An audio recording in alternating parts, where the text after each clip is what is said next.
केंद्र सरकार ने अभी हाल ही में घोषणा की कि वो अग्निपथ नाम से सेना में नौजवानों की भर्ती के कुछ नए नियम लागू कर रही है। इस नियम को लेकर के पूरे देश में विरोध प्रदर्शन शुरू हो गए और विरोध प्रदर्शन बेहद उग्र हो गए। सालों से जो नौजवान सेना में भर्ती की तैयारी करते हैं, वो बड़ी अरसे से उम्मीद से बहुत मेहनत करते हुए इंतजार कर रहे थे कि सेना की भर्ती जो कोविड के चलते रुकी हुई है वो जल्द से जल्द शुरू हो, उन्हें नौकरी मिले, और उसके लिए वो बहुत मेहनत कर रहे थे। लेकिन जब ये बदली हुई योजना केंद्र सरकार ने लागू की, जिसे उसने नाम दिया है अग्निपथ, और अग्निपथ योजना के तहत जो सेना में भर्ती की जाएगी उन नौजवानों को कहा जाएगा अग्निवीर। ये योजना लागू हुई, पूरे देश में आक्रोश फैल गया। आप तस्वीरें देख रहे होंगे कि पूरे देश में जो नौजवान थे वो सड़कों पर उतर आए। बिहार, उत्तर प्रदेश, हरियाणा, पंजाब, बंगाल और दक्षिण के कई राज्यों तक ये विरोध प्रदर्शनों की आग धीरे धीरे फैलती चली गई, और ये विरोध प्रदर्शन सामान्य न होकर के बेहद उग्र और आगजनी तोड़फोड़ तक चले गए। सबसे पहले तो हम लोग किसी भी पब्लिक प्लेटफॉर्म पर जब बात करते हैं तो हिंसा का समर्थन नहीं करते। हम उन सभी नौजवानों से ये अपील करेंगे कि आपका गुस्सा जायज है, आपकी मांग जायज है, आपका आक्रोश जायज है, मगर अगर आप उसे हिंसा के तरीके से इसे जाहिर करेंगे तो एक दो सवाल सोचिएगा। जो ट्रेनें जल रही हैं, जो तोड़फोड़ की जा रही है, जो सरकारी संपत्ति को नुकसान पहुंचाया जा रहा है, अंततः उसका पैसा हमारी और आपकी जेब से ही जाएगा। उन लोगों का कोई नुकसान नहीं होने वाला जिनका आप विरोध कर रहे हैं। वो आपसे ही पैसा लेकर के फिर से उन सार्वजनिक संपत्तियों को लागू करेंगे। इसलिए हिंसा नहीं होनी चाहिए।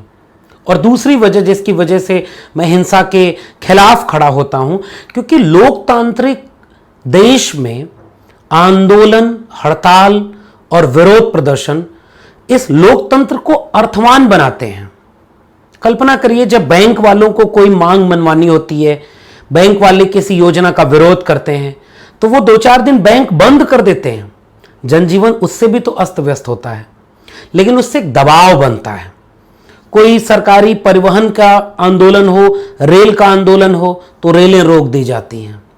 हम विश्वविद्यालयों में पढ़ने पढ़ाने वाले लोग, कई बार हम भी जानते हैं कि विश्वविद्यालयों को लेकर जो नीतियां बनाई जाती हैं उसका शिक्षक विरोध करते हैं।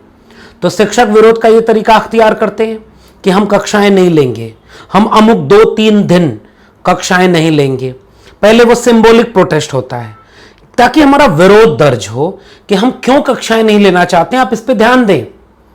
क्योंकि हम आगे कक्षाएं लेते रहें, एक शिक्षक को जो बुनियादी सुविधाएं, बुनियादी जरूरतें हैं, उसके नियमावली हैं, उसको जो चाहिए वो मिलता रहे, इसका दबाव बनाने के लिए सरकारों पर यह काम किया जाता है। तो लोकतंत्र में आंदोलन, हड़ताल, विरोध प्रदर्शन, ये तो उसकी खूबसूरती है।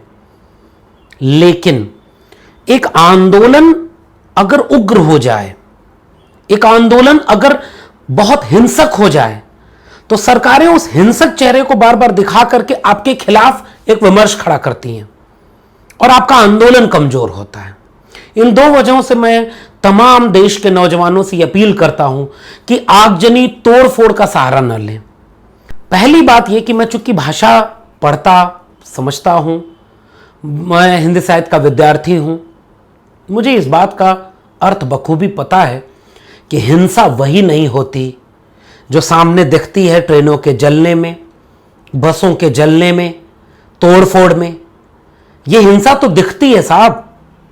उस हिंसा का क्या जो सीधे सीधे नहीं दिखती, जो उन नौजवानों के सपनों पर चलती है, उनके ख्वाबों को तोड़ती है, उनके भविष्य को अंधेरे में रखती है। जो हिंसा सरकारें और नीतियां लगातार उन नौजवानों के ऊपर करती जा रही हैं, उनके परिवार बर्बाद हो रहे हैं, सपने टूट रहे हैं, नौकरी मिलने की उम्र में उन्हें बेरोजगार रहना पड़ रहा है, उस हिंसा का कौन हिसाब करेगा? आप इस हिंसा को देख करके विमर्श तो खड़ा कर देते हैं कि ये लोग सेना में भर्ती वाले नौजवान नहीं हैं, तमाम लोग नहीं हैं, लेकिन उस हिंसा का क्या जो आपकी नीतियों के चलते अनगिनत लाखों करोड़ों नौजवानों को अपने परिवार में रोज झेलना पड़ता है, परिवार बिखर रहे हैं, सपने टूट रहे हैं, उसका जवाब कौन देगा? यह एक बहुत गहरा प्रश्न है जिसको सोचना चाहिए। अब आते हैं इस अग्निवीर अग्निपथ योजना पर। लंबे वक्त से 3-4 दिनों से इस पर बातचीत हो रही है और धीरे धीरे पब्लिक डोमेन में ये बातचीत चली गई होगी, लेकिन आज जब मैं ये वीडियो लेकर के आपके बीच में आया हूं तो आप ये नोटिफिकेशन देख रहे होंगे जो वायुसेना ने आज ही जारी कर दिया है। और वायुसेना ने तमाम विरोध प्रदर्शनों, देश भर में चल रहे आंदोलनों के खिलाफ जाकर के यह नोटिफिकेशन जारी कर दिया, जिसमें वो 4 साल, केवल 4 साल के लिए जो अग्निवीर रखे जाएंगे उनको सैलरी कितनी दी जाएगी, ये देखिए डेटा आपके सामने है। उनकी नियुक्ति कैसे होगी, 4 साल में उनको क्या क्या मिलेगा, जब वो रिटायर होंगे तो दावा किया जा रहा है ना, जो जो दावा अग्निपथ योजना का है वो इस नोटिफिकेशन में आपको दिखेगा। इस नोटिफिकेशन में आप देख रहे हैं कि 4 साल के लिए ये योजना लागू की गई। सरकारी नौकरी, नौकरी का मतलब केवल वेतन नहीं होता। इन सरकारों को, नीति नियंताओं को, हुक्मरानों को यह बात क्यों नहीं समझ में आती कि वेतन और 4 साल, अगर इसमें आप किसी नौकरी को सीमित कर देंगे तो वो जो सोशल सिक्योरिटी है, सामाजिक सुरक्षा है, उसका क्या होगा? 4 साल बाद आप कह रहे हैं कि इतने पैसे आपको मिल जाएंगे। पैसे ही सब कुछ होते हैं क्या? 4 साल बाद की भविष्य की योजना क्या है?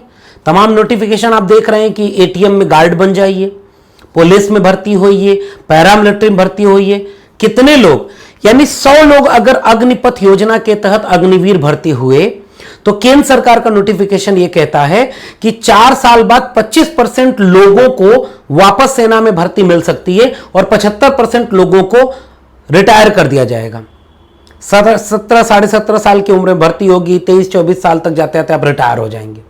जिस उम्र में आपको नौकरी में आना चाहिए उस उम्र में आपको रिटायर कर दिया जाएगा। एक सवाल यहां खड़ा हो रहा है, इसके लिए कहा जा रहा है कि 25% जो लोग भर्ती किए जाएंगे वो अप टू 50% है, यानी हर बार 25% वापस सेना में भर्ती हो जाए, ये जरूरी नहीं है। हो सकता है कि किसी साल एक भी भर्ती ना हो, क्योंकि जैसे आप मॉल में जाते हैं ना कुछ खरीदने, तो वहां लगा रहता है कि अप टू 50% सेल। आप अंदर चले जाते हैं तो पता चलता है कि नहीं साहब, ये जो सबसे खराब सामान है इस पर 50% है, लेकिन अप टू यानी तक 25%, 50% तक छूट है। तो जो सामान आपको पसंद आएगा पता चलेगा उस पर छूट तो 5% ही है।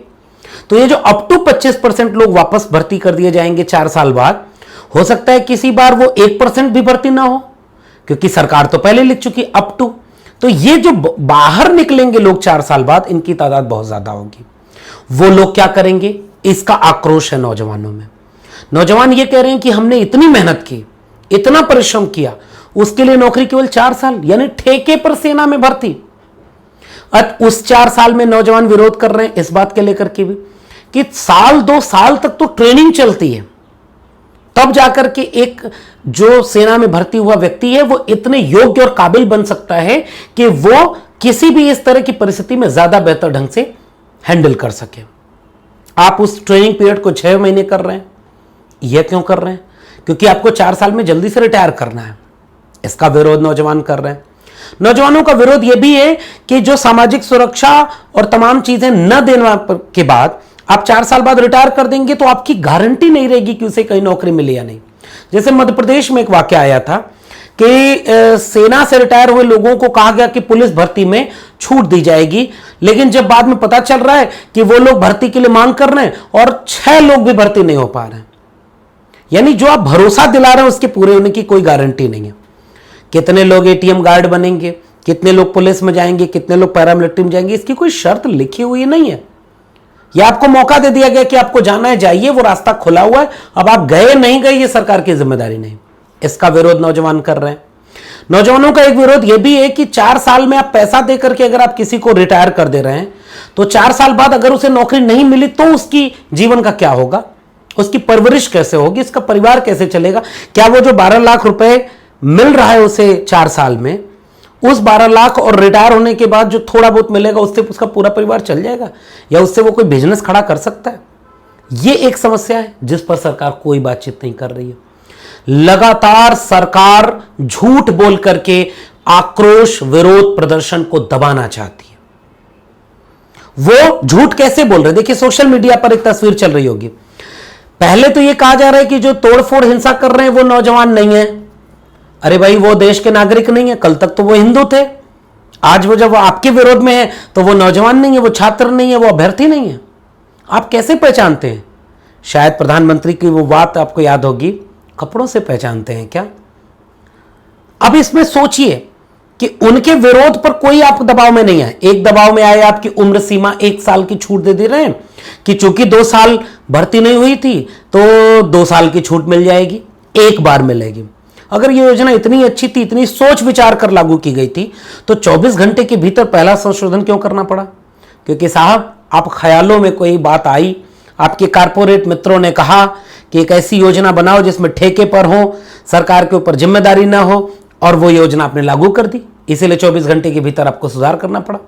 आंदोलन तेज होते गए, देश भर में फैलते गए, और यह आंदोलन का कोई नेता नहीं है, ये जन आक्रोश है, ये युवाओं का आक्रोश है, और वो दिन पे दिन बढ़ता गया।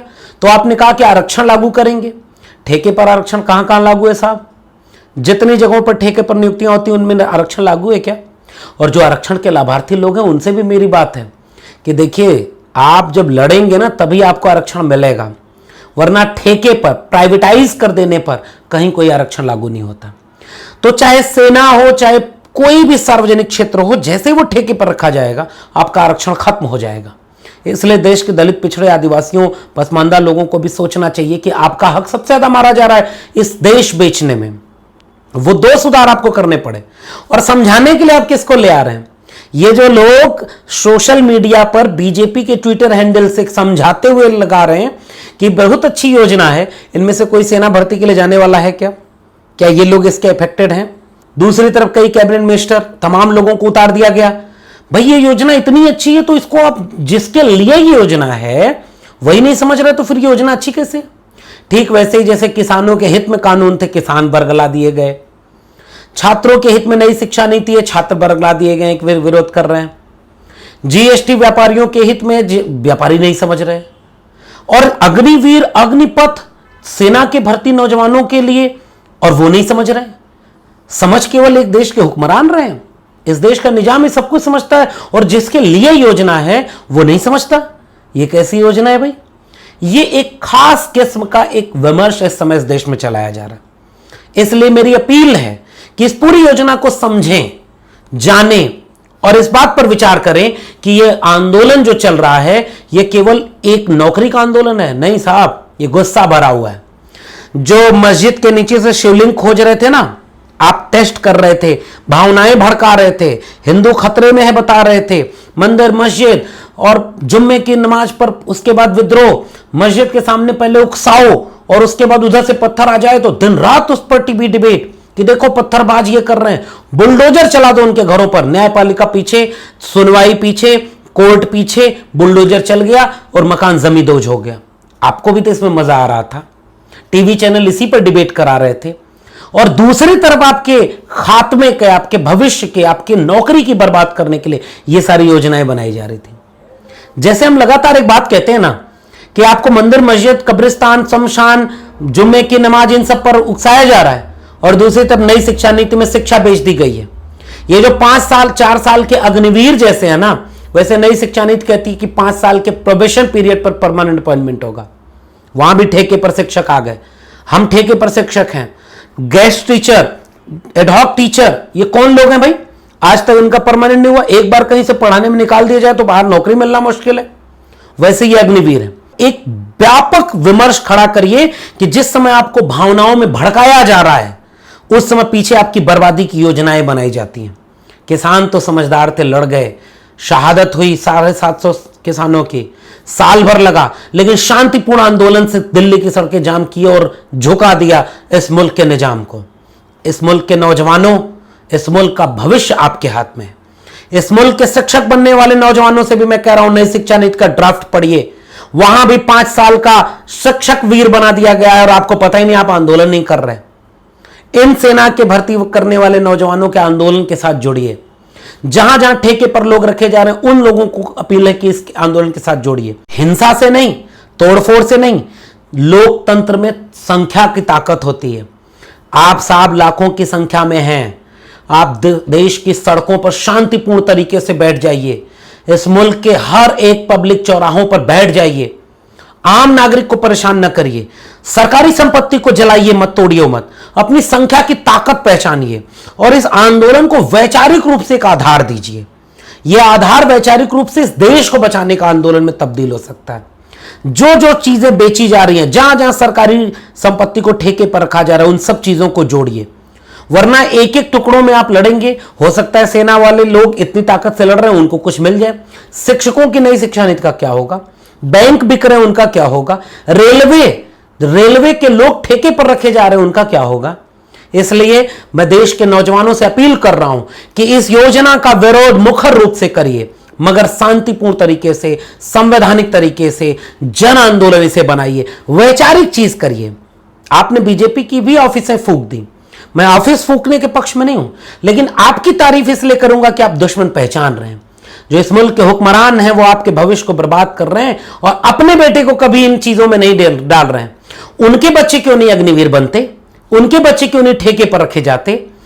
पेंशन मिल रही है सेना के लोगों को, नहीं मिलेगी पेंशन, ग्रेच्युटी नहीं मिलेगी। नौकरी का मतलब केवल वेतन नहीं होता, नौकरी एक सामाजिक सुरक्षा होती है, उसमें सारी चीजें एक साथ होती हैं और ये सारी चीजें आपसे छीन ली जा रही हैं। आपको केवल ठेके पर वेतन मिलेगा, दिहाड़ी मजदूर बना दिए गए।